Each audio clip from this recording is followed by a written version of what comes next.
Hello students, आपका 31 मार्च को accounts का एग्ज़ाम है। आपने तैयारी तो पूरी कर ली होगी, सारे न्यूमेरिकल क्वेश्चंस कर लिए होंगे, लेकिन आपने थ्योरी को मैं मानता हूं अब तक बहुत कम टच किया होगा। लेकिन आपको पता होगा आपके एग्ज़ाम में थ्योरेटिकल क्वेश्चंस भी आते हैं 1 नंबर में, 3 नंबर में। तो वो सारे क्वेश्चंस मैं आपके लिए लाया हूँ इस वीडियो में। आपको चैप्टर वाइज हर चैप्टर के क्वेश्चंस मिलेंगे जो कि 1 नंबर में या 3 नंबर में आ सकते हैं, और आपके एमसीक्यूज भी बन सकते हैं इनसे। तो आप चैप्टर वाइज एक एक करके क्वेश्चंस देखते जाइए। ये पूरी वीडियो में आपको सारे चैप्टर्स के, पार्टनरशिप के सारे चैप्टर्स के क्वेश्चंस मिलेंगे। आपकी अच्छी तरीके से तैयारी हो जाएगी। इसके अलावा आपको और कहीं से भी थ्योरी पढ़ने की जरूरत नहीं पड़ेगी, लगभग सारे क्वेश्चन इसी में से आ जाएंगे। तो शुरुआत करते हैं। सबसे पहला आपका जो पार्टनरशिप वॉल्यूम 1 जो है, उसमें पहला चैप्टर है accounting for partnership firm fundamentals. तो इसमें पहला क्वेश्चन है, what is mean by partners, firm and firm's name. The person who have entered into a partnership with one another are individually called partners. भाई individually तो उनको partners कहते हैं और कलेक्टिवली उन्हें फर्म कहा जाता है, और वो नाम जिसके अंडर में वो बिजनेस कैरी कर रहे हैं, चला रहे हैं, उसे कहा जाता है फर्म्स नेम। तो ये आपका 1 नंबर में इस तरीके के क्वेश्चन आ सकते हैं। Does partnership has a legal entity, give reason.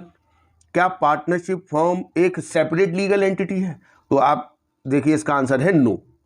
Partnership एक सेपरेट लीगल एंटिटी नहीं है। देखिए, लीगल पॉइंट ऑफ व्यू से पार्टनरशिप और पार्टनरशिप फर्म, पार्टनर्स और पार्टनरशिप फर्म ये एक ही है, इनकी कोई सेपरेट लीगल एंटिटी नहीं है। रीजन क्या है? क्योंकि देखिए, private assets of the partner can be used to meet the liabilities of the firm in case the firm assets are not adequate to meet liabilities. इसका मतलब कि अगर फर्म की एसेट्स फर्म की लायबिलिटीज को पे करने में के लिए सफिशिएंट नहीं है, तो पार्टनर्स की पर्सनल एसेट्स को भी फर्म की लायबिलिटीज को पे करने के लिए यूज किया जाता है। इसका मतलब पार्टनरशिप फर्म और पार्टनर्स ये लीगली सेपरेट नहीं है। हाँ, अकाउंटिंग के पॉइंट ऑफ व्यू से सेपरेट है। इसका आगे इससे भी रिलेटेड क्वेश्चन है, what is the status of partnership from accounting view point. देखिए, अकाउंटिंग के पॉइंट ऑफ व्यू से partnership firm is a separate business entity from the partners. कि पार्टनर अलग है और पार्टनरशिप फर्म अलग है। अकाउंटिंग के पॉइंट ऑफ व्यू से हम ये मान के चलते हैं कि ये दोनों अलग अलग हैं, तभी तो हम कैपिटल अकाउंट मेंटेन करते हैं, पार्टनर्स की ड्राइंग की कैलकुलेशन करते हैं। तो अकाउंटिंग के पॉइंट ऑफ व्यू से ये सेपरेट एंटिटी है, लेकिन लीगल पॉइंट ऑफ व्यू से ये दोनों एक ही है। इसके बाद है, what is the minimum number of partners. तो देखिए, मिनिमम नंबर ऑफ पार्टनर्स होता है 2 से कम पार्टनर नहीं हो सकते। एक व्यक्ति अकेले अपने आप से पार्टनरशिप नहीं कर सकता है। What is the maximum number of partners. Name the act that provides for the maximum number of partners. कि भाई कितने मैक्सिमम पार्टनर्स हो सकते हैं और कौन से एक्ट में ये लिखा हुआ है कि मैक्सिमम नंबर ऑफ पार्टनर्स कितने होंगे। मैक्सिमम नंबर ऑफ पार्टनर्स है 50, और ये जो 50 है ये पार्टनरशिप एक्ट में कहीं भी नहीं लिखा है। ये कंपनीज एक्ट 2013 के सेक्शन 464 में लिखा हुआ है। एक्चुअल में कंपनीज एक्ट 2013 का सेक्शन 464 सेंट्रल गवर्नमेंट को एम्पावर करता है कि वो डिसाइड करे कि मैक्सिमम नंबर ऑफ पार्टनर्स क्या होंगे, और सेंट्रल गवर्नमेंट ने maximum number of partners prescribe किए हुए हैं 50। और ये लिखा हुआ है rules 10 of the companies miscellaneous rules 2014 में। आगे आते हैं, Gupta and Sharma partner, they want to admit 2 more members in the firm. List the categories of individuals other than minor who can not be admitted by them. तो ऐसे 2 लोग, minor के अलावा ऐसे 2 लोगों के नाम बताइए जो कि एज अ पार्टनर एडमिट नहीं किए जा सकते हैं। तो देखिए, apart from minor the following individuals can not be admitted. एक तो पर्सन ऑफ अनसाउंड माइंड, जो कि जैसे कोई पागल व्यक्ति है तो उससे फर्म में पार्टनर नहीं बनाया जा सकता, या फिर पर्सन डिसक्वालिफाइड बाय लॉ, जो कि कानूनी रूप से डिसक्वालिफाइड है, वो पार्टनर नहीं बन सकता है। जैसे एलियन एनिमीज, मतलब जो हमारे विदेशी दुश्मन है वो, और इंसॉल्वेंट जो कि दिवालिया हो चुका है, इंसॉल्वेंट पर्सन है, उसको पार्टनर नहीं बनाया जा सकता। Give 2 reasons in favour of having a partnership deed. भाई पार्टनरशिप डीड होने के फेवर में आप 2 रीजन बताइए कि क्यों होनी चाहिए पार्टनरशिप। तो देखिए, एक तो in case of any dispute और doubt partnership deed is guiding document. अगर कोई डाउट है, कोई डिस्प्यूट है पार्टनर्स के बीच में, तो पार्टनरशिप डीड से वो डिस्प्यूट को सॉल्व किया जा सकता है। और पार्टनरशिप डीड के द्वारा पार्टनर्स के राइट और ड्यूटीज को स्पेसिफाई किया जाता है। इसके बाद देखिए, ये देखिए, इस तरीके के क्वेश्चन आपके 1 नंबर और 3 नंबर में आ सकते हैं। काजल, नीरव, अलीशा ये पार्टनर है, sharing profit in the ratio 3:1। They decided to admit Rajan, they are landlord, as a partner in the firm. Rajan brought a sufficient amount of capital and his share of goodwill premium. The accountant of the firm passed the entry of rent paid for the building to Rajan in P&L appropriation account.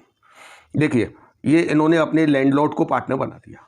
अब landlord मतलब इसकी जमीन partnership firm के द्वारा या इसकी building partnership firm के द्वारा यूज की जा रही है, उस पर जो रेंट दिया जाएगा, तो देखिए ये जो रेंट है ये P&L एप्रोप्रिएशन में अकाउंटेंट ने डीआर कर दिया।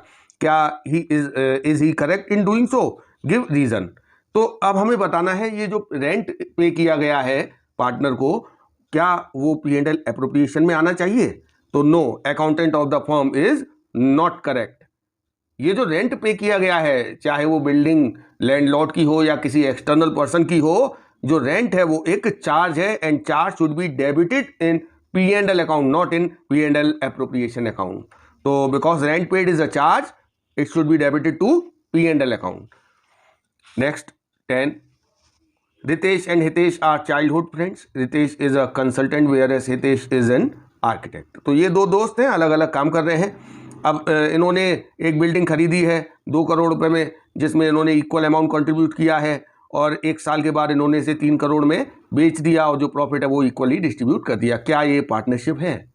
तो no, they are not doing business in partnership because they are not involving in doing sale and purchase of land plot on a regular basis. तो देखिए इन्होंने एक प्लॉट खरीद के बेच दिया, तो ये काम वो रेगुलर बेसिस पे नहीं कर रहे हैं। तो केवल किसी प्रॉपर्टी की को ओनरशिप हो तो उसे पार्टनरशिप नहीं कहा जाता है। पार्टनरशिप के लिए बिजनेस एक्टिविटीज रेगुलर होनी चाहिए। Name the account which are maintained for the partners when capitals of partners are fix. तो जब पार्टनर्स की कैपिटल फिक्स है तो उस कंडीशन में कौन से अकाउंट मेंटेन किए जाते हैं? तो देखिए अगर पार्टनर्स की कैपिटल फिक्स है तो पार्टनर्स कैपिटल अकाउंट और पार्टनर्स करंट अकाउंट मेंटेन किया जाता है। पार्टनर्स करंट अकाउंट में पार्टनर्स का जो भी एनुअली उन्हें प्रॉफिट का हिस्सा, interest on capital, interest on drawing, salary और कमीशन, वो सब पार्टनर्स के करंट अकाउंट में एडजस्ट होता है। और पार्टनर्स कैपिटल अकाउंट में केवल एडिशनल कैपिटल और कैपिटल ड्रॉन, ये 2 ट्रांजेक्शन केवल कैपिटल अकाउंट में आते हैं। What is mean bye fixed capital of a partner? Fixed capital क्या है? Fixed capital means that the capital remains unchanged unless additional capital is introduce और withdrawal. तो देखिए अगर कैपिटल फिक्स है तो कैपिटल में कोई चेंज नहीं आएगा जब तक पार्टनर एडिशनल कैपिटल लेकर नहीं आता है या कैपिटल निकाल के नहीं लेके जाता है। तो बस ये 2 ही कंडीशन है फिक्स्ड कैपिटल मेथड में, जब कैपिटल में चेंज आएगा। बाकी जो पार्टनर्स की salary, commission, interest on capital, profit का हिस्सा है, वो सब चीजें कैपिटल में एडजस्ट नहीं होती, वो करंट में होती हैं। इस वजह से कैपिटल अकाउंट में कोई चेंज नहीं आता है। What is mean by fluctuating capital? देखिए it is a method of maintaining capital accounts of a partner under which all transaction related to partners such as share of profit, loss, drawing, interest on capital, interest on drawing, salary or commission to partner are recorded in his capital account. देखिए जब capital fluctuating method से capital maintain किया जाता है account, तो उस condition में सारे एडजस्टमेंट पार्टनर्स के कैपिटल अकाउंट में ही हो जाते हैं, चाहे वो कैपिटल निकालना हो, कैपिटल ले जाना हो, सैलरी, कमीशन, सब। यहाँ देखिए difference between fixed capital account and fluctuating capital account. देखिए जब फिक्स्ड कैपिटल अकाउंट से आप कैपिटल अकाउंट मेंटेन करते हैं फिक्स्ड मेथड से, तो उस कंडीशन में जो सारे ट्रांजैक्शन है जो कि एनुअली पार्टनर्स को interest on capital, salary, commission, drawing है, वो सारे एडजस्टमेंट कहाँ होंगे? पार्टनर्स के करंट अकाउंट में। तो उस कंडीशन में जो कैपिटल अकाउंट का बैलेंस होगा वो हमेशा क्रेडिट होगा, पॉजिटिव होगा। लेकिन फ्लक्चुएटिंग कैपिटल से अगर आप फ्लक्चुएटिंग मेथड से कैपिटल अकाउंट मेंटेन करते हैं तो कैपिटल का बैलेंस नेगेटिव और पॉजिटिव, डेबिट और क्रेडिट दोनों हो सकता है, क्योंकि फ्लक्चुएटिंग मेथड में आप सारे ट्रांजैक्शन जो पार्टनर्स को लॉस हो रहा है, उन्होंने ड्राइंग की है, वो सब कैपिटल अकाउंट में ही डालते हैं। तो इस वजह से कैपिटल का बैलेंस माइनस में भी जा सकता है। इसके बाद है which capital account always shows a credit balance? तो देखिए fixed capital account always shows a credit balance, क्योंकि फ्लक्चुएटिंग का तो क्रेडिट और डेबिट दोनों हो सकता है। इसके बाद है state any one difference between fixed capital and fluctuating. ये हम पहले ही बता चुके हैं कि फिक्स्ड कैपिटल अकाउंट का हमेशा क्रेडिट बैलेंस होगा और फ्लक्चुएटिंग कैपिटल अकाउंट का क्रेडिट और डेबिट दोनों ही हो सकता है। Why does the fixed capital account of partner shows credit balance? भाई फिक्स्ड कैपिटल में हमेशा पार्टनर्स के कैपिटल का बैलेंस क्रेडिट क्यों होता है? When the firm suffers loss year after year. देखिए यहाँ कह रहे हैं कि फिक्स्ड कैपिटल अकाउंट अगर है तो वो क्रेडिट बैलेंस आता है, जबकि फर्म को ईयर बाय ईयर लॉस भी हो रहा है फिर भी।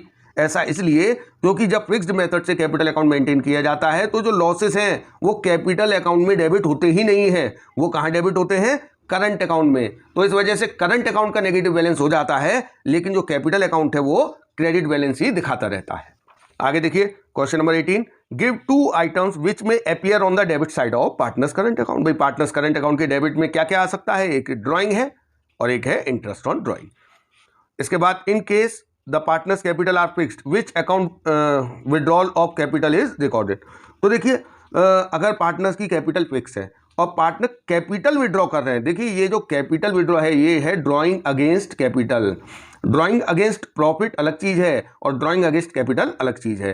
ड्राइंग अगेंस्ट कैपिटल है तो उसे तो कैपिटल अकाउंट में ही हम डेबिट में दिखाएंगे, चाहे कैपिटल फिक्स हो चाहे फ्लक्चुएटिंग। लेकिन ड्राइंग अगेंस्ट प्रॉफिट है तो उसे हम कहां दिखाते हैं, पार्टनर्स के करंट अकाउंट के डीआर में। अगर कैपिटल फ्लक्चुएटिंग है तो कैपिटल के डीआर में दिखाएंगे और फिक्स है तो करंट अकाउंट के डीआर में दिखाते हैं। इसके बाद देखिए they withdrew 10,000 on 15th day of every month, interest on drawing was to be charged at 12% per annum, calculate interest on Dev's drawing. तो देखिए देव 10,000 रुपये हर महीने की 15 तारीख मतलब हर महीने के बीच में निकाल रहा है, तो आपको पता है हर महीने के बीच में निकालेगा तो टोटल ड्राइंग पर 6 महीने का इंटरेस्ट लगेगा। ये कैसे निकाला, तो देखिए मान लीजिए ईयर आपका स्टार्ट हुआ है 1 अप्रैल से और ख़त्म होगा 31 मार्च को, तो पहली ड्राइंग कब होगी बेटा 15 अप्रैल को, आखिरी ड्राइंग कब होगी 15 मार्च को। तो देखिए जो time left after first drawing 15 अप्रैल से 31 मार्च ईयर एंड तक कितना समय हो गया, 11.5 महीने, और 15 मार्च से 31 मार्च कितना समय हो गया, हाफ मंथ। तो 11.5 और 0.5 डिवाइड बाय 2 6 मंथ आ गया। इसका मतलब टोटल ड्राइंग पर 6 महीने का इंटरेस्ट लगाया जाएगा। तो टोटल ड्राइंग कितनी हो गई, 10,000 इंटू 12 महीने तक निकाला, 1,20,000, 1,20,000 पर 12% की रेट से 6 महीने का इंटरेस्ट 7,200। तो इस तरीके के क्वेश्चन आ सकते हैं। अगला क्वेश्चन देखिए, give the average period in the month for charging interest on drying of fixed amount withdrawn at the end of each quarter. देखिए अगर हर क्वार्टर के एंड में कोई अमाउंट विड्रॉ किया जाता है तो टोटल विड्रॉल पर 4.5 महीने का इंटरेस्ट लगता है। कैसे, देखिए पहला जो क्वार्टर स्टार्ट होता है वो 1 अप्रैल से 30 जून तक का होता है। दूसरा क्वार्टर 1 जुलाई से 30 सितंबर तक का होता है। तीसरा क्वार्टर 1 अक्टूबर से 31 दिसंबर तक का होता है। चौथा क्वार्टर 1 जनवरी से 31 मार्च तक का। तो ये 4 क्वार्टर है। तो देखिए हर क्वार्टर के एंड में अगर निकालेंगे तो पहला ड्राइंग होगा 30 जून को और लास्ट ड्राइंग होगा 31 मार्च को। तो आप देखिए यही वाला method, time left after first drawing, तो 30 जून, इसके बाद कितने समय रह गया है, 9 महीने, और 31 मार्च तो 31 मार्च है, ईयर एंड है तो 0 महीने, डिवाइड बाय 2, तो 9/2 4.5 मंथ आंसर आ गया। इसके बाद देखिए अगला question, give the average period in the month for charging interest on drying of a fixed amount withdrawn at the beginning of each quarter. Beginning तो पहली ड्राइंग कब होगी, 1 अप्रैल को, आखिरी ड्राइंग कब होगी, 1 जनवरी को। तो पहली ड्राइंग 1 अप्रैल से 31 मार्च 12 महीने, आखिरी ड्राइंग 1 जनवरी से 31 मार्च 3 महीने, डिवाइड बाय 2 करेंगे तो ये आएगा 7.5 मंथ। तो ये हो गया आपका आंसर। इसके बाद देखिए, नुसरत सोनू वर partners in a form sharing profit in the ratio 3:2 during the year Nusrat had withdrew 15,000। ये देखिए ड्यूरिंग द ईयर मतलब कब निकाले हैं ये तारीख नहीं बताई गई है। इंटरेस्ट ऑन ड्राइंग इन्होंने कैलकुलेट करके दे दिया 300। आपको जर्नल एंट्री देनी है इंटरेस्ट ऑन ड्राइंग की, assuming that the capital of the partners are fixed. तो देखिए जो इंटरेस्ट ऑन ड्राइंग है वो पार्टनर्स के करंट अकाउंट में डेबिट किया जाएगा क्योंकि कैपिटल यहाँ पर फिक्स है। अगर कैपिटल फ्लक्चुएटिंग होती तो नुसरत करंट अकाउंट डीआर ना करके नुसरत का कैपिटल अकाउंट डीआर किया जाता। इसके बाद देखिए टॉम हैरी यहाँ पर 2 पार्टनर हैं। उसी तरीके का क्वेश्चन है, यहाँ पर इंटरेस्ट ऑन ड्राइंग कैलकुलेट किया है 2,000 रुपये। यहाँ पूछा फ्लक्चुएटिंग की कंडीशन में, तो फ्लक्चुएटिंग की कंडीशन में जो इंटरेस्ट ऑन ड्राइंग है वो पार्टनर के कैपिटल अकाउंट में डीआर होगा। आगे देखिए, state 2 situation in which interest on partners capital is generally provided. ये इंपॉर्टेंट क्वेश्चन है कि ऐसी 2 परिस्थितियां बताइए जब पार्टनर्स को इंटरेस्ट ऑन कैपिटल दिया जाता है। तो देखिए ये 2 सिचुएशन है, when profit shares are equal but capital contributed by partners are unequal. अगर प्रॉफिट शेयरिंग रेशियो तो इक्वल है लेकिन पार्टनर्स की कैपिटल अलग अलग है तो उस कंडीशन में इंटरेस्ट ऑन कैपिटल दिया जाएगा। या फिर प्रॉफिट शेयरिंग रेशियो तो अनइक्वल है लेकिन पार्टनर्स की जो कैपिटल है वो इक्वल है, तो ये 2 कंडीशन है जिसमें कि इंटरेस्ट ऑन कैपिटल प्रोवाइड किया जाता है। इसके बाद देखिए लास्ट क्वेश्चन है इस चैप्टर का, उसके बाद हम चलेंगे goodwill. In the absence of provision of partnership deed in which ratio is the deficiency arising out of the guarantee of profit to a partner borne by the other partners. देखिए अगर partnership deed नहीं है तो अगर firm ने किसी partner को minimum profit की गारंटी दी है और उसे उससे कम प्रॉफिट होता है तो जो डेफिसिट है वो कौन बियर करेगा? तो देखिए जो डेफिसिट है उसे रिमेनिंग पार्टनर्स बियर करेंगे। किस रेशियो में? उनके पुराने रेशियो में, जो भी उनका रेशियो है। जैसे मान लीजिए ए बी सी 3 पार्टनर है, 5-3-2 रेशियो है। अब सी को गारंटी दी गई है 20,000 मिनिमम प्रॉफिट की, लेकिन उसे मिला 15,000, तो जो 5,000 का डेफिसिट है उसे कौन बियर करेगा? ए और बी। और किस रेशियो में बियर करेंगे? 5 और 3 में। तो ये हो गया हमारा ये चैप्टर। अब हम आते हैं गुडविल वाले चैप्टर पे। गुडविल वाले में ज़्यादा क्वेश्चन नहीं बनते हैं थ्योरेटिकल। इसमें पूछा what is mean by normal profit, तो यहाँ बता देना normal profit means the profit earn by other firms which with same capital investment in the similar industry. How does nature of business affect the value of goodwill of a firm? तो देखिए a firm that produces high value added product or product with stable constant demand is able to earn more profit, therefore firm's goodwill will be higher. इसके बाद ये short answer में ये आ सकता है state any 3 circumstances other than admission of a partner, retirement of a partner, death of a partner when need for valuation of goodwill of a firm may arise. तो ये 3 स्थितियों के अलावा ऐसी कौन सी स्थितियां हो सकती हैं जब फर्म की गुडविल का वैल्यूएशन करने की जरूरत पड़ती है? तो इसमें हो सकता है एक तो change in profit sharing ratio, या फिर फर्म का डिसोल्यूशन हो रहा है जिसमें कि फर्म को बेचा जा रहा है किसी दूसरे कंसर्न को, या फर्म का अमलगामेशन हो रहा है। अमलगामेशन मतलब 2 और 2 से अधिक फर्म मिलकर एक नई फर्म बन रही है। तो ये 3 कंडीशन है जिसमें कि गुडविल का वैल्यूएशन करने की जरूरत पड़ती है इन कंडीशंस के अलावा। आगे देखिए, यहाँ देखिए सूरज और Dilip are partners, stationery item में डील करते हैं। The firm is well managed and enjoys the advantage of being cost effective. It buys stationery items at reasonable cost from Dilip's relative who is manufacturer of stationery item. The firm's sale outlet is situated near a school. As a result, the firm has a steady demand of stationery item and earns good profit. The firm is donating 10% of its profit to nearby school for the education of the students of below poverty line. State any 2 factors affecting the value of goodwill of the firm.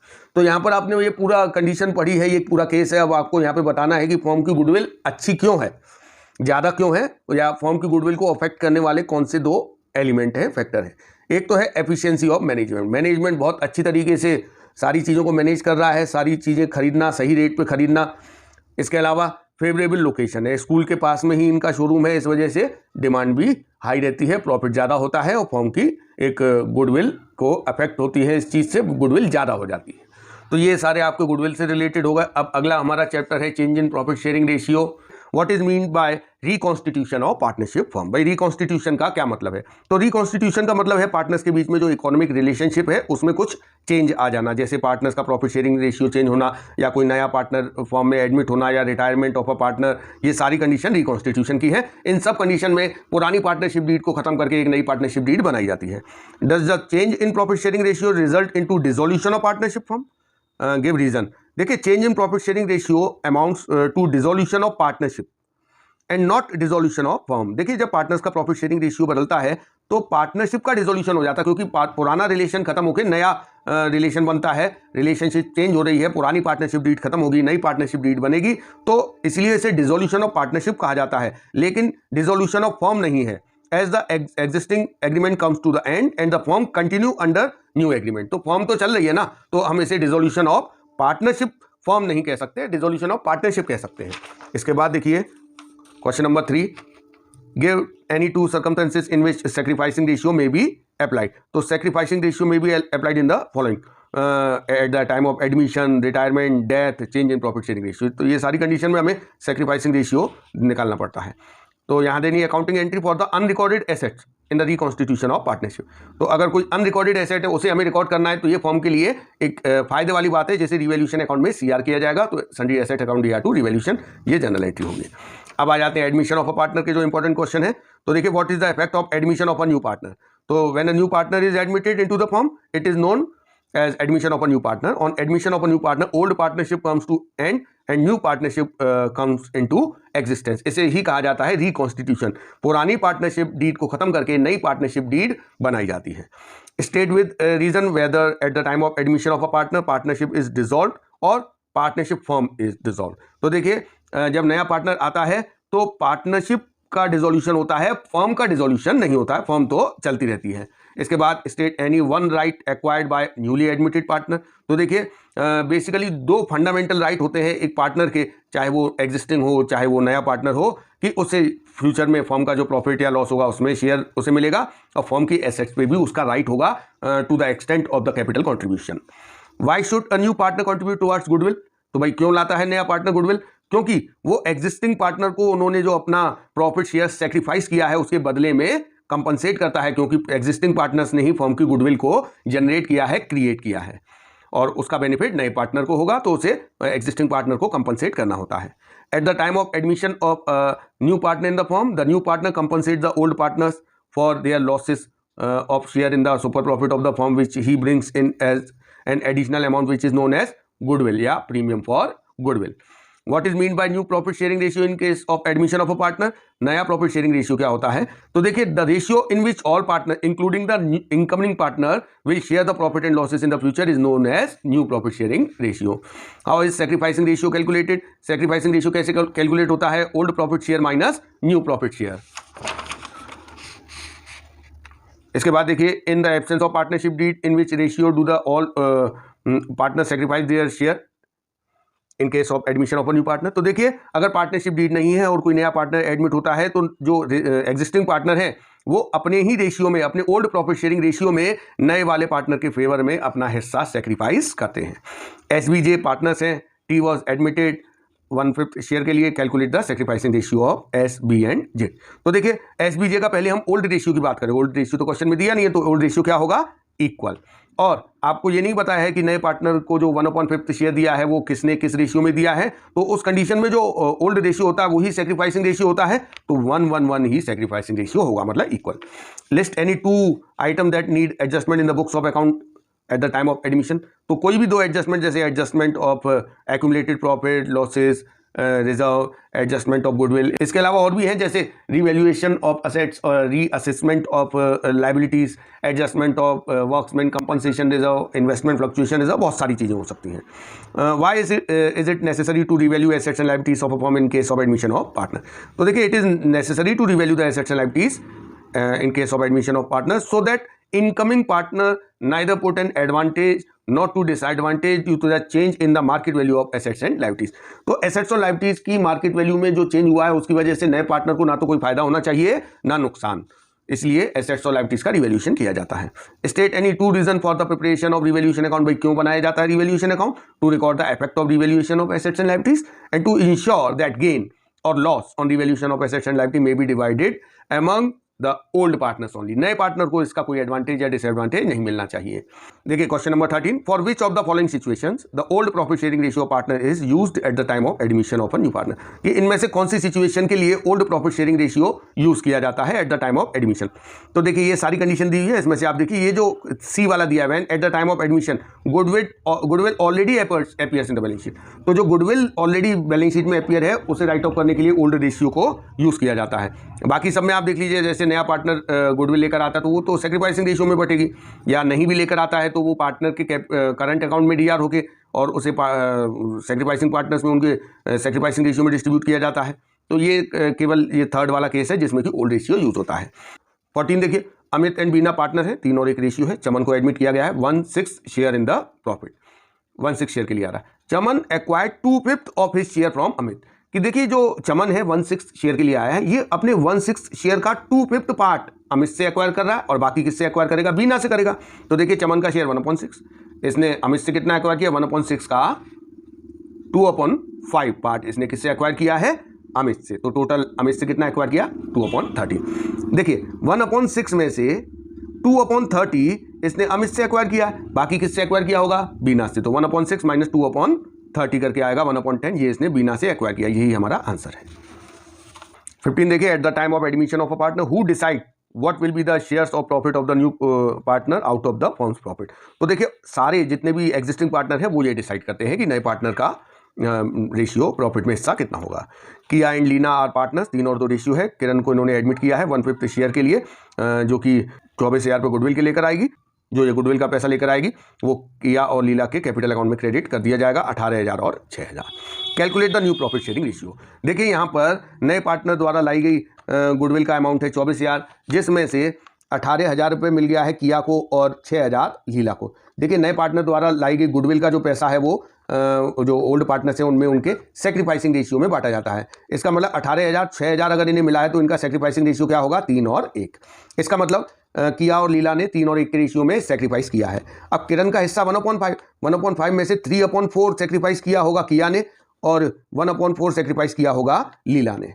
तो ये हो गया इनका sacrifice. अब हम इनके old profit sharing ratio में से ओल्ड प्रॉफिट शेयर में से सेक्रीफाइस प्रॉफिट शेयर माइनस कर दे तो इनका नया शेयर आ जाएगा। तो ये इनका नया आ गया। किरण का तो हमें पता ही है, तो नया रेशियो हो गया 9/20, 7/20 और 1/5। इस 5 को हम 20 बनाना है क्योंकि इनमें भी डिनोमिनेटर 20 है, तो 4 का मल्टीप्लाई कर दिया, रेशियो हो गया 9, 7 और 4। इसके बाद देखिए what is mean by hidden goodwill. Hidden goodwill is the excess of the desired total capital of the firm over the actual combined capital of all partners. In other words, when the value of goodwill of the firm is not specifically given, the value of goodwill has to be calculated on the basis of net worth of the firm। इसमें हम क्या करते हैं, नए partner की capital के base पे firm की टोटल कैपिटल निकालते हैं। जैसे मान लीजिए नया पार्टनर है 1/4 हिस्से के लिए आया है और 50,000 कैपिटल लेकर आया है, तो इस बेस पे अगर हम देखें कि भाई 1/4 के लिए नया पार्टनर 50,000 लेकर आया है तो 50,000 इंटू 4/1 2 लाख रुपए फर्म की जो डिजायर्ड कैपिटल हो गई। अब हम एक्चुअल निकालेंगे कि पुराने पार्टनर और नए पार्टनर की मिला के टोटल कैपिटल कितनी है। मान लीजिए पुराने पार्टनर्स जो थे उनकी टोटल 1 लाख कैपिटल थी और नए की 50,000, तो total capital of the firm होगी 1.5 लाख और हमारी जो डिजायर्ड कैपिटल आई है वो है 2 लाख, तो 2 लाख माइनस 1.5 लाख 50,000 फर्म की गुडविल हो गई। Under what circumstances premium for goodwill paid by the incoming partner is not recorded in the books. तो देखिए अगर नया पार्टनर जो गुडविल का अमाउंट है वो पुराने पार्टनर्स को पर्सनली पे कर देता है, तो उस कंडीशन में प्राइवेटली पे कर देता है तो उस कंडीशन में उसे फॉर्म में रिकॉर्ड नहीं किया जाता है। विनय नमन पार्टनर्स है, इनका रेशियो है 4 और 1, कैपिटल दी हुई है 90,000 और 70,000। इन्होंने प्रतीक को एडमिट किया है 1/3 शेयर के लिए। प्रतीक 1 लाख रुपए कैपिटल का लेकर आ रहा है, फॉर्म की गुडविल बताइए। यही हिडन वाला मेथड है। तो देखिए प्रतीक 1/3 हिस्से के लिए आया है और कैपिटल लेकर आया है 1 लाख रुपए, तो इसकी कैपिटल के बेस पे फॉर्म की टोटल कैपिटल होगी 1 लाख इंटू 3/1 3 लाख। अब देखिए टोटल एग्जिस्टिंग कैपिटल कितनी है, जिसमें कि पुराने और नए पार्टनर की मिला देंगे, तो पुराने विनय और नमन की 90,000 और 70,000 और नए पार्टनर की 1 लाख, तो टोटल हो गई 2,60,000। ये एक्चुअल टोटल कैपिटल है और ये डिजायर्ड है on the basis on new partners capital. तो देखिए 3 लाख माइनस 2,60,000, ये 40,000 फॉर्म की हिडन गुडविल आ गई।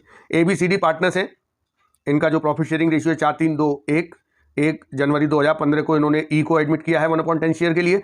ई 10,000 रुपये गुडविल के लेकर आ रहा है, जो कि करेक्टली रिकॉर्ड कर दिए गए हैं। The accountant showed goodwill at 1 lakh in the books. Was the accountant correct in the doing so? Give reason in support of your answer. No, the accountant was not correct. देखिए reason, since the new partner has brought his share of goodwill in cash against self-generated goodwill, it cannot be recognized in the books of account. Only purchase goodwill can be recognized in the books, according to accounting standard 26. तो जो नया partner goodwill का पैसा लेकर आया है, ये goodwill जो एग्जिस्टिंग पार्टनर्स हैं उनके द्वारा सेल्फ जनरेटेड है और सेल्फ जनरेटेड गुडविल को कभी भी बैलेंस शीट में नहीं दिखाया जाता है। तो ये उसने जो अकाउंटिंग ट्रीटमेंट किया है वो गलत है।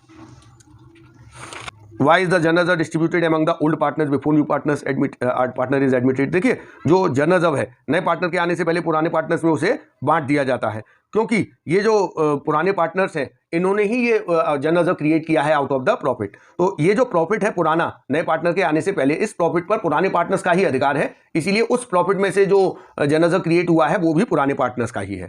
तो ये हो गया आपका। इसके बाद बात करते हैं रिटायरमेंट ऑफ ए पार्टनर की। What is mean bye retirement? तो ये कुछ थ्योरेटिकल क्वेश्चन है, आप इन्हें पढ़ लीजिए या आप इनका स्क्रीनशॉट लेते जाइए तो आपके लिए बड़ा आसान रहेगा। ये देखिए ABC पार्टनर्स हैं, रेशियो है 4, 3, 2। B रिटायर हो गया है and his share was taken over by A and C equally. तो यहाँ देखिए जो B है उसका हिस्सा है 3/9। ये 3/9 A और C ने इक्वली एक्वायर कर लिया है। तो इक्वली एक्वायर कर लिया, यहाँ पूछा है गेनिंग रेशियो, तो गेनिंग रेशियो क्या होगा 1:1, क्योंकि B के हिस्से को इन्होंने इक्वली डिस्ट्रीब्यूट किया है। इसके अलावा देखिए क्वेश्चन नंबर 7 है, ये न्यूमेरिकल है। Neetu, Meetu and T2 are partners. 1 January 2018 Meetu retired on Meetu's retirement the goodwill of the firm was value 4,20,000।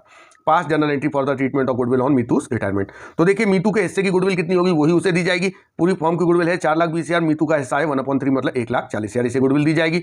और ये कौन देगा? रिमेनिंग पार्टनर्स नीतू और टीटू। और ये नीतू और टीटू किस रेशियो में ऐसे देंगे? तो देखिए यहाँ पर नीतू और टीटू ने किस रेशियो में एक्वायर किया है ये तो नहीं बताया है, इनका गेनिंग रेशियो नहीं दिया है, ओल्ड रेशियो भी नहीं दिया है। तो देखिए ओल्ड रेशियो क्या होगा, 1:1:1 इक्वल माना जाता है। तो अब नीतू और टीटू का रेशियो क्या हुआ, 1:1, तो इनका गेनिंग रेशियो 1:1 ही माना जाएगा। इसी रेशियो में रिटायर होने वाले पार्टनर को उसके हिस्से की गुडविल दी जाएगी। तो नीतूस कैपिटल अकाउंट दिया, टीटूस कैपिटल अकाउंट दिया 2, मीतूस कैपिटल अकाउंट 1,40,000 को इक्वली बांट देंगे 70,000। क्वेश्चन नंबर 8 है, रिटायरमेंट और death of a partner will create situation for the continuing partner which is known as. तो देखिए जब कोई पार्टनर रिटायर होगा तो पार्टनरशिप का डिसोल्यूशन होगा, फर्म का डिसोल्यूशन नहीं होगा और वाइंडिंग अप भी नहीं होगा, बिजनेस तो चलता रहेगा ना, तो इसलिए केवल पार्टनरशिप का डिसोल्यूशन होगा, फर्म का डिसोल्यूशन नहीं होगा। PQR पार्टनर से 31 मार्च 2018 को आर रिटायर हो गया। टोटल उसका अमाउंट पेबल कैलकुलेट किया 2,70,000 रुपये आया, जो कि उसके लोन अकाउंट में ट्रांसफर कर दिया। Are agree to receive interest on this amount as per provision of partnership act 1932। State the rate. तो देखिए आपको पता है कि पार्टनर अगर फर्म को लोन देते हैं और in the absence of partnership deed कितना इंटरेस्ट दिया जाता है, 6%। At the time of retirement how is the new profit sharing ratio among the remaining partners calculated. तो अगर कोई पार्टनर रिटायर होता है तो नया प्रॉफिट शेयरिंग रेशियो कैसे निकाला जाता है, वो होता है on the basis of mutual agreement among the remaining partners. In which ratio do the remaining partner acquire the share of profit of retiring partner. Retiring partner के हिस्से को रिमेनिंग पार्टनर किस रेशियो में एक्वायर करते हैं, उस ratio को कहा जाता है gaining ratio.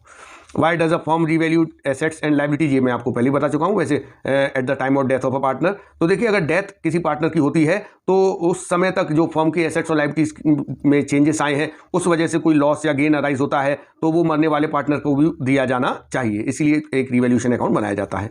State any one difference between sacrificing ratio and gaining ratio. तो देखिए सैक्रिफाइसिंग रेशियो कब कैलकुलेट किया जाता है, at the time of admission of new partner, क्योंकि जब कोई नया पार्टनर आएगा तो पुराने पार्टनर्स को सैक्रिफाइस करना पड़ेगा। और गेनिंग रेशियो जब कोई पार्टनर रिटायर होगा या डेथ होगी तो उसके हिस्से को रिमेनिंग पार्टनर्स एक्वायर करते हैं, तब गेनिंग रेशियो निकाला जाता है। इसके बाद अगला चैप्टर है death of a partner. Why heirs of retiring या deceased partner are entitle to share of goodwill of the firm. देखिए इनको जो एग्जीक्यूटर है डिजीज पार्टनर का, उसको गुडविल का हिस्सा क्यों दिया जाता है, क्योंकि जो गुडविल है, जो गुडविल फर्म ने अर्न की है उसमें जो रिटायरिंग पार्टनर है या डिजीज पार्टनर है उसके भी एफर्ट्स शामिल हैं, इसीलिए जो रिटायरिंग या डिजीज पार्टनर है उसको इसमें से हिस्सा मिलना चाहिए फर्म की गुडविल में से। भाई उसने मेहनत की है तो उससे तो उसके पैसे मिलने चाहिए। Name the account which is open to credit the share of profit of the deceased partner till the time of his death. तो देखिए अगर किसी पार्टनर की डेथ ईयर के बीच में हो जाती है या कोई पार्टनर ईयर के बीच में रिटायर होता है तो till the date of death या till the date of retirement जो फर्म का प्रॉफिट होता है वो P&L सस्पेंस अकाउंट को DR करके दिया जाता है। देखिए अगला difference between P&L appropriation account and P&L suspense account. तो देखिए P&L appropriation account is prepared to show the distribution of net profit among the partners and P&L suspense account is prepared to adjust the deceased partner share of profit till the date of death. इसके बाद at the what rate of interest on the amount remaining unpaid to the executor of deceased partner. यहाँ पे मतलब कितने % interest दिया जाएगा, loan में transfer कर दिया जाता है जो डिजीज पार्टनर का अमाउंट पेबल होता है तो उस पर 6% इंटरेस्ट दिया जाता है। In which ratio do the remaining partner acquire the share of deceased partner, तो वो गेनिंग रेशियो में एक्वायर करते हैं। State the basis of calculated the amount of payable to the legal representative of a deceased partner in the year of death. तो देखिए on the basis of last year या last years average profit या फिर on the basis of turnover या sale के base पर। तो मतलब जो मरने वाला पार्टनर है वो मरने की डेट तक का उसका प्रॉफिट कैसे कैलकुलेट करेंगे, तो ये 2 बेस है। DR या TR पार्टनर्स हैं, 2 3 5 रेशियो है। TR died on 28 November, her share of profit was equally taken by दिया एंड रिया। अब हमें दिया का हिस्सा बताना है। तो देखिए दिया का पहले 2/10 तो पहले से ही है, और इसके अलावा ये जो टिया की डेथ हुई है, टिया का हिस्सा कितना है 5/10। इस 5/10 में से दिया को कितना मिलेगा, हाफ, आधा। 5/10 इंटू 1/2, तो इसे कितना मिला 5/20। तो 2/10 पहले से था, 5/20 और मिल गया, तो अब इसका हिस्सा हो गया 9/20। इसके बाद देखिए रियांश, गर्ग, कवलीन, ये पार्टनर्स है, इनका रेशियो है 8-7-5। 2 नवंबर को Kavleen died, Kavleen share of profit till the date of her death was calculated 9375। तो देखिए ये जो 9375 मरने वाले पार्टनर का हिस्सा है वो कैसे दिया जाता है, P&L suspense account DR to Kavleen's capital. किसी पार्टनर की डेथ के बाद जो रिमेनिंग पार्टनर्स है अगर उनका जो न्यू रेशियो है उसमें कोई चेंज नहीं आता है तो हमारी entry P&L suspense account DR to deceased partner capital account या करंट अकाउंट होगी। लेकिन अगर पार्टनर की डेथ के बाद रिमेनिंग पार्टनर्स का रेशियो चेंज हो जाता है, पुराना वाला नहीं रहता है, तो उस कंडीशन में एंट्री होती है gaining partners capital account DR to deceased partner capital account. लेकिन यहां पर आप देख रहे हैं नया रेशियो नहीं दिया है, तो इसका मतलब नया रेशियो नहीं दिया है तो वही रेशियो रहेगा जो कि उनका पुराना रेशियो है। इसका मतलब रेशियो में कोई चेंज नहीं आया है, तो P&L सस्पेंस से ही मरने वाले पार्टनर को उसका प्रॉफिट का हिस्सा दिया जाएगा। अगला चैप्टर है, ये लास्ट चैप्टर है आपका इस फर्स्ट वॉल्यूम का, dissolution of a partnership form. तो यहाँ पर बताना है कि डिसोल्यूशन ऑफ फर्म का क्या मतलब है और डिसोल्यूशन ऑफ पार्टनरशिप का क्या मतलब है। तो ये दोनों आपको बताने हैं, ये आप नोट कर लीजिए। ये क्वेश्चन नंबर 3 देखिए, state the order of payment of the following in case of dissolution of partnership firm. Firm का अगर डिसोल्यूशन होता है तो आपको ऑर्डर ऑफ पेमेंट बताना है। सबसे पहले थर्ड पार्टीज का पेमेंट किया जाता है, इसके बाद जो पार्टनर्स के लोन है उनका पेमेंट किया जाता है। पार्टनर्स के लोन मतलब उनकी कैपिटल के अलावा उन्होंने अगर फर्म को कुछ एडवांस दिया हुआ है तो उसका पेमेंट होता है। उसके बाद पार्टनर्स की कैपिटल का पेमेंट होता है प्रोपोर्शनेटली। इसके बाद देखिए चौथा क्वेश्चन, डिसोल्यूशन ऑफ पार्टनरशिप और डिसोल्यूशन ऑफ पार्टनरशिप फर्म के बीच का अंतर। कोई भी एक अंतर बता सकते हैं। देखिए ये इस वाले क्वेश्चन में भी, इसमें भी और इसमें भी ये 4 प्रकार के अंतर बताए हैं, तो आप कोई भी एक अंतर बता सकते हैं। State any 2 situation when a partnership firm में बी कंपल्सरीली डिसॉल्व्ड। फर्म को डिसॉल्व करना ही करना है, तो ऐसी 2 कंडीशन है। When all the partners except one become insolvent, when the business of the firm become illegal. तो देखिए अगर सारे पार्टनर इंसॉल्वेंट हो जाएंगे या एक को छोड़ के बाकी सारे पार्टनर इंसॉल्वेंट हो जाएंगे तो पार्टनरशिप फर्म का डिसोल्यूशन करना पड़ेगा, क्योंकि इंसॉल्वेंट पर्सन को पार्टनर नहीं बनाया जा सकता है। तो जैसे ही पार्टनर इंसॉल्वेंट हो जाएंगे फर्म को बंद करना पड़ेगा, या अगर एक पार्टनर रह भी गया है वो सॉल्वेंट है तो भी एक अकेला व्यक्ति पार्टनरशिप फर्म को नहीं चला सकता है। इसके बाद any 2 grounds on the basis of which court में ऑर्डर फॉर द डिसोल्यूशन। तो ये 2 कारण है, कोई भी 2 कारण आप दे दीजिए जिनकी वजह से फर्म को बंद करने का ऑर्डर कोर्ट के द्वारा दिया जा सकता है। Persistent breach of agreement by a partner, insanity of a partner, कोई पार्टनर जैसे पागल हो जाता है या परमानेंट इनकैपेबल हो जाता है कोई पार्टनर, तो इन कंडीशन में कोर्ट फर्म का डिसोल्यूशन करने का ऑर्डर पास कर सकता है। Complete the following statement when a liability is discharged by a partner at the time of dissolution. Capital account is credited. देखिए अगर कोई पार्टनर फर्म की तरफ से कोई लायबिलिटी पे करता है तो उसको उसके पार्टनर के कैपिटल अकाउंट में क्रेडिट किया जाता। क्यों? क्योंकि the claim of the partner against the firm is increased by the amount of liability assumed. क्योंकि जो पैसा किसी पार्टनर ने फर्म के बिहाफ पर अपनी तरफ से दिया है उस अमाउंट से उसका कैपिटल का बैलेंस बढ़ जाएगा, क्योंकि फर्म उसको वो पैसा देगी तो इससे उसका कैपिटल का बैलेंस बढ़ जाएगा, इसीलिए कैपिटल में सीआर किया जाता है। Name and item which is transfer to credit side of revaluation account. बहुत सारे आइटम है, आप उसमें से कोई भी बता दीजिए। Pass the journal entries for the treatment of partners loan appearing on the asset side of the balance sheet. देखिए अगर कोई पार्टनर फर्म से लोन लिया हुआ है उसने, तो eight the time of dissolution उससे कैश लिया जाएगा। जो उसने फर्म से लोन लिया हुआ है उसका उसे कैश पेमेंट करना पड़ेगा, कैपिटल का सेटलमेंट बाद में होगा। Question number 13, Varun and Arun are partners, equal share है इनका। On the date of dissolution of partnership firm, Varun's wife's loan was 45,000 whereas Arun's loan was 65,000. which loan will be paid first? देखिए वरुण की वाइफ का loan पहले पे किया जाएगा क्योंकि वरुण की वाइफ एक एक्सटर्नल है। अरुण का लोन बाद में पे किया जाएगा क्योंकि वो थर्ड पार्टी नहीं है, वो पार्टनर है। पार्टनर का लोन आउटसाइड लायबिलिटी के बाद पे किया जाता है। इसके बाद ए और बी पार्टनर है, 3 और 2 रेशियो है। मिसेस बी ने एक लोन दिया हुआ है फर्म को 40,000 रुपये का, ए ने भी फर्म को लोन दिया हुआ है 80,000 रुपये का। फर्म डिसॉल्व हो गई, एसेट से रियलाइज हुआ 60,000। State the order of payment of Mrs बीस लोन। तो देखिए पहला पेमेंट थर्ड पार्टी का होता है, तो पहले मिसेस बी का लोन पूरा पे किया जाएगा, उसके बाद पार्टनर के लोन का पेमेंट का नंबर आएगा। इसके बाद at the time of dissolution of a partnership firm the book value of the sundry asset transfer to realization account was 2 lakh. 50% of the sundry assets were taken by partner at 20% discount. 40% of remaining assets were sold at a profit of 30% on cost. 5% of the balancing was found obsolete and realized nothing. Remaining assets were taken over by creditor in full settlement. तो देखिए यहाँ पर जो 2 लाख की asset है इसका 50% तो ए ने टेक ओवर कर लिया है 20% के डिस्काउंट पे, तो 2 लाख का 50% 1 लाख की एसेट हो गई। उसका 20% डिस्काउंट मतलब 20,000, तो कितने में टेक ओवर किया? 80,000 में। ये ए के कैपिटल अकाउंट में डीआर होगा। अब देखिए 1 लाख की एसेट बच गई है। अब इस 1 लाख की एसेट का 40% मतलब 40,000 की एसेट्स 30% ऑन कॉस्ट प्रॉफिट पर सेल कर दी गई, तो 40,000 का 30% 12,000, 40,000 प्लस 12,000 इसका मतलब 52,000 में सेल की गई है, तो ये कैश अकाउंट डीआर होगा। और जो बाकी की एसेट बची है उसका 5% तो ऑब्सलीट हो गया, तो ऑब्सलीट होने की कोई एंट्री नहीं होगी। इसके अलावा रिमेनिंग एसेट एक क्रेडिटर ने ले ली, इसका मतलब एसेट लायबिलिटी के साथ सेट ऑफ हो गई, इसकी भी कोई एंट्री नहीं होगी। तो केवल ये जो कैश में रियलाइज हुई है और जो पार्टनर टेक ओवर करके लेके गया है केवल उसी को रिकॉर्ड किया जाएगा।